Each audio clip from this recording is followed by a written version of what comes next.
Assalamualaikum warahmatullahi wabarakatuh. Selamat datang di channel Razakar Finansial. Bagi yang baru pertama kali kesini, salam kenal. Nama saya Raffi Ahmad Razak, STMAB, AWP, QWP, AIPP, WMI, WPPE. Dan di video kali ini, saya akan meneruskan lagi seri tentang investasi bodong. Dan kali ini, saya akan membahas mengenai skema Ponzi.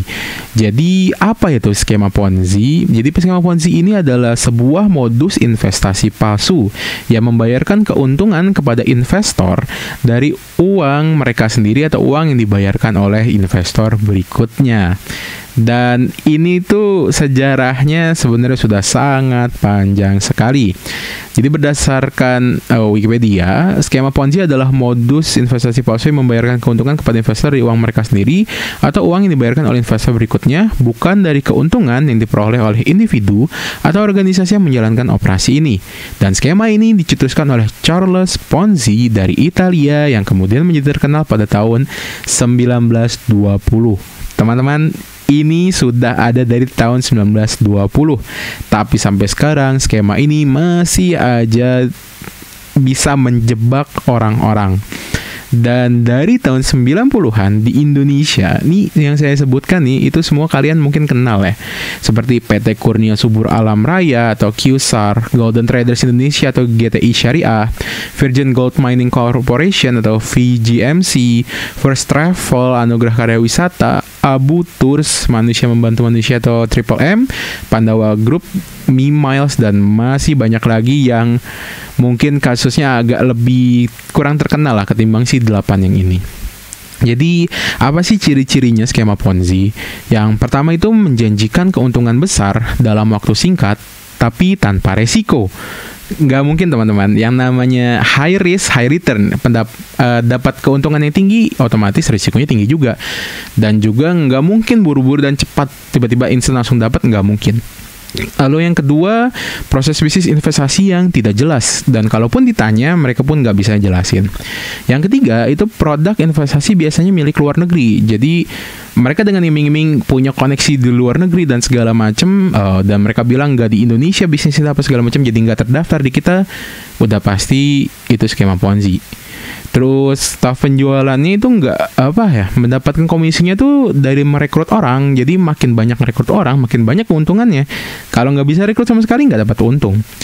Nah, terus pada saat investor ingin menarik investasi, itu malah diiming-imingi investasi dengan bunga yang lebih tinggi. Jadi pas ada member ikutan, terus mereka mau keluar, istilahnya mau refund lah atau ngambil si hasil investasinya, mereka malah diiming-imingin investasi baru lagi atau masukin uang lain lagi gitu. Terus mengundang calon investor dengan menggunakan tokoh masyarakat atau tokoh agama sebagai figur. Ini terjadi di Indonesia, teman-teman.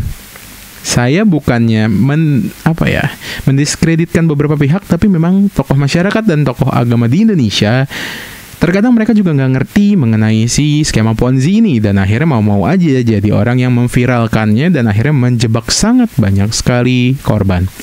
Dan terakhir itu biasanya pengembalian itu macet di tengah-tengah. Alasannya ya ditunda dulu lah apa segala macam, padahal memang uangnya nggak ada. Yang uang kalian ya udah naik ke atas, istilahnya udah buat kalau di piramida tuh kalian tuh ada di bawah, terus udah uangnya tuh makin ke atas makin ke atas gitu. Kalian tuh nggak ada uangnya sebenarnya. Terus kalau emang kalian udah nemuin ada sesuatu yang ciri-cirinya seperti yang saya sebutkan barusan, jadi laporkan ke OJK. Jadi kontak OJK ini bisa ditelepon di 157 dan bisa di WA di 081157157157. Kalian juga bisa cek langsung di situs OJK-nya ya kalau emang kalian mau ngelaporin kalian curiga nih ada bisnis yang skema Ponzi.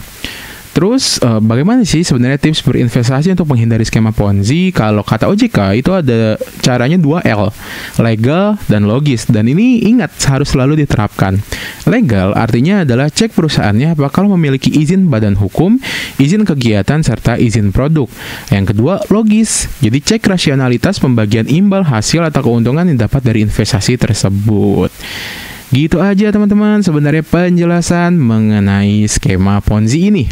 Skema investasi bodong paling terkenal, paling sering dipakai, dan paling banyak memakan korban.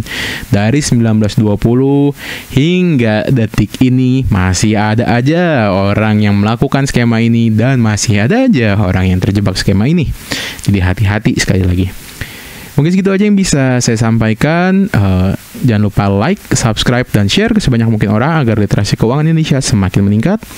Dan juga quotes dari kami, tidak peduli sebesar atau sekecil apapun pendapatan kita, yang paling penting adalah bagaimana cara kita mengatur keuangan, karena itu yang akan menentukan masa depan. Nama saya Raffi Ahmad Razak, mewakili Razakar, pamit. Assalamualaikum warahmatullahi wabarakatuh.